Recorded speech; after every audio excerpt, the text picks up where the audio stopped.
Now at 10, he is one of the most respected pastors in Houston. But tonight, Kirby John Caldwell is accused of bilking investors out of more than $3 million. Also, should your cup of coffee come with a cancer warning label, like cigarettes? Why one judge wants to make that happen. And the Houston Whiz Kid is accepted into every college he applied to, including some of the most prestigious universities in the country.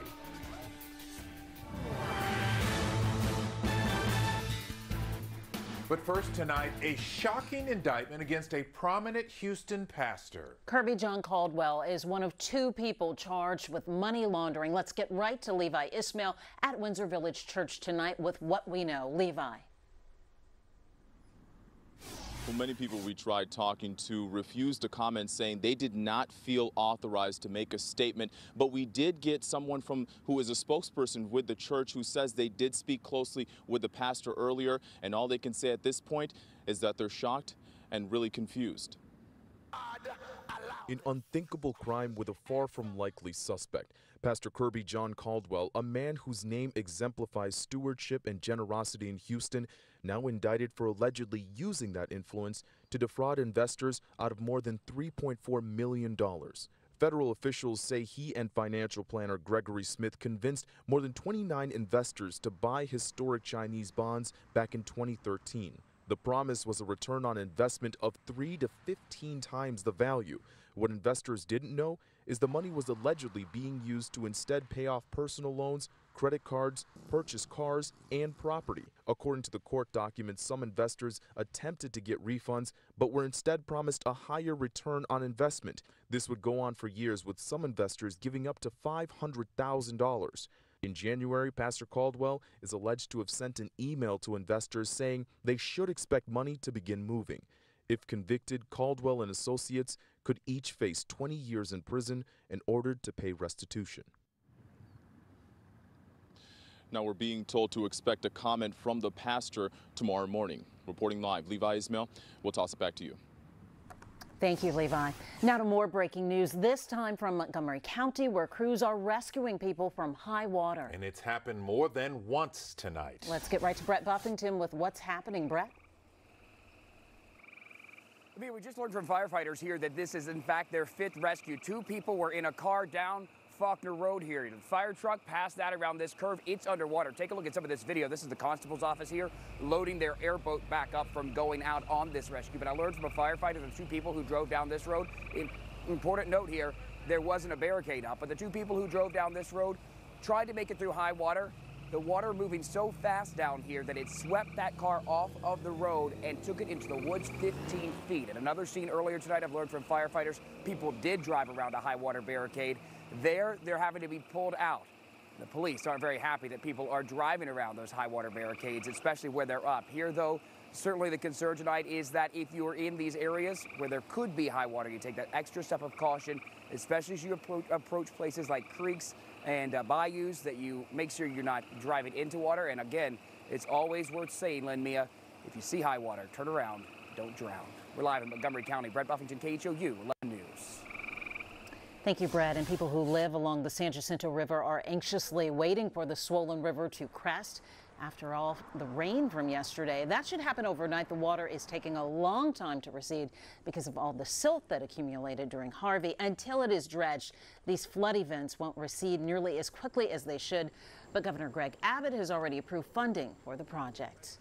Okay, with the worst of the rain past us, let's hop right to it, looking ahead to your Easter weekend forecast. And a good-looking Friday, I'm told. David Paul. Well, beautiful, I think, tomorrow, and I'll have that for you in a little bit. Saturday and Sunday, weekend forecast, Easter Sunday. It doesn't get much better than this, Easter weekend for Houston. It will be dry, not humid, chilly, cool mornings, and then warm afternoons. Perfect for your Easter egg hunt and your Easter brunch or your Easter picnic or whatever you're doing for Easter. And then Friday, tomorrow, speaking of which, is kind of a bonus. We got a Rockets game Friday night, 65 degrees, a perfect night to head downtown to watch the Rockets or just to head out and do whatever you want to do on a Friday.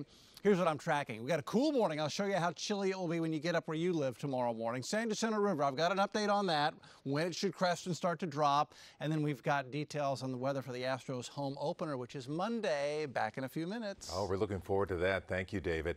What started out as a traffic stop for running a stop sign ended with the driver dead. A Pasadena police officer pulled a man over on Southmore at Spoon this afternoon. Police say the man got out of the car, reached behind his back, and pulled out a gun. The officer fired several shots, killing the man. So far, his identity has not been released.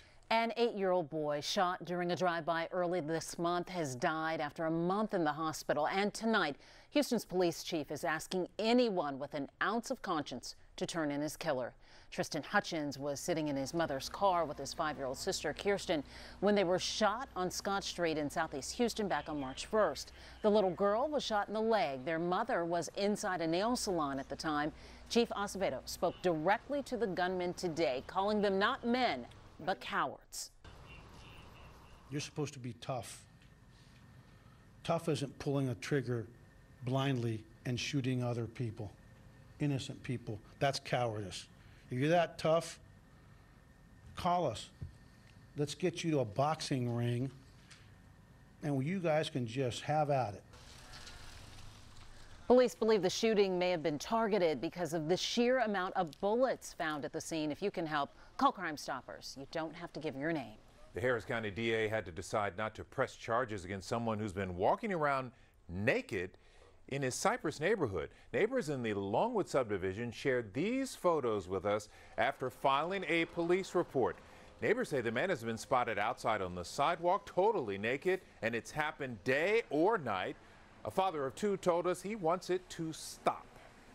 I am very aggravated and upset about it. A lot of the neighbors they're really upset about it also too. That's disgusting. It's nasty, and somebody like that, they have a mental issue. So here's the question, why no charges? Our legal analyst, Gerald Tree, says lewd conduct has to be directed at someone with intent to cause harm or sexual gratification. So while this man's behavior is offensive, it is not considered an arrestable offense. 2-0 pitch is sent to right field, pretty well hit, looking up Mazzara, he's done it again! And just like that, the World Series champions knocked their season opener out of the ballpark. George Springer with a Springer dinger, a home run first thing in the game, just like he did during last year's season opener. And after that, the Astros never looked back, beating the Rangers in Arlington 4-1. We were in Arlington for today's exciting game, which fans say is only a sign of what's to come this season. You got that right. Larry Seward talked to people who made the trip to cheer on the team. We saw everything from handshakes to heckling, mostly from Astros fans, more than happy to ruin a rival's opening day. For an opener, Let's go, Rangers! against that North Texas squad, Out! this Astros win felt like a finally. Well, they're our in-state rival. You know, we've got used to them kicking our butt a little bit, so this is the first time we can come up here, puff our chests out, and say, come and take it. Their energy had players dreaming. Everybody's talking about how crazy it's going to be at home. Local Astros fans. The only thing we missed was the banner coming down. Scored tickets early, while season ticket holder Steve Rowe. We couldn't wait till Monday. We're going Monday too. Drove in with his wife last minute. They tried not to be rowdy. Then Springer hit a home run. No, we yelped. Jumped up, yelped. And then sat back down real quick. And apologized, everybody. Outside, some high-fived Orbits look-alike. Others hit victory poses. All left thrilled to see their champs at it again. We met one family from Houston here who took an entire week off of work to see the next 3 games here in Arlington and, of course, Monday's home opener. In Arlington, standing for Houston, Larry Seward, KHOU 11 News. Now, those weren't the only swanky-looking fans today. Meet Diego. The 37-year-old's become a star on sites like Reddit and Facebook because of his tricked-out Astros-themed motorized recliner. Diego is an electrician, and he hooked up his ride with some battery know-how, some spare wheels, and a hoverboard. Boy, does he get around. He sure does. Go Astros! Island Parkway, right here, Minute Maid, Main Street, all the way to the Fountain, the zoo. People want to stop and take pictures with it. I bet they do. Diego says he gets a lot of double takes, and he's even had Mattress Mac sit in his chair. Now that's saying something. And we will bring you all the excitement for the Astros home opener on Monday at Minute Maid Park. We will be live at the ballpark all throughout the day. Coming up, a young man who is definitely going places. He basically has his pick of any college he wants.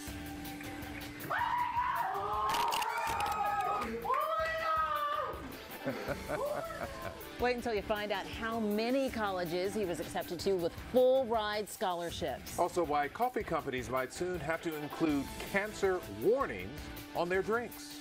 And this might look like an ordinary sculpture, but the artist built in an incredible twist that you won't see coming. Stay with us.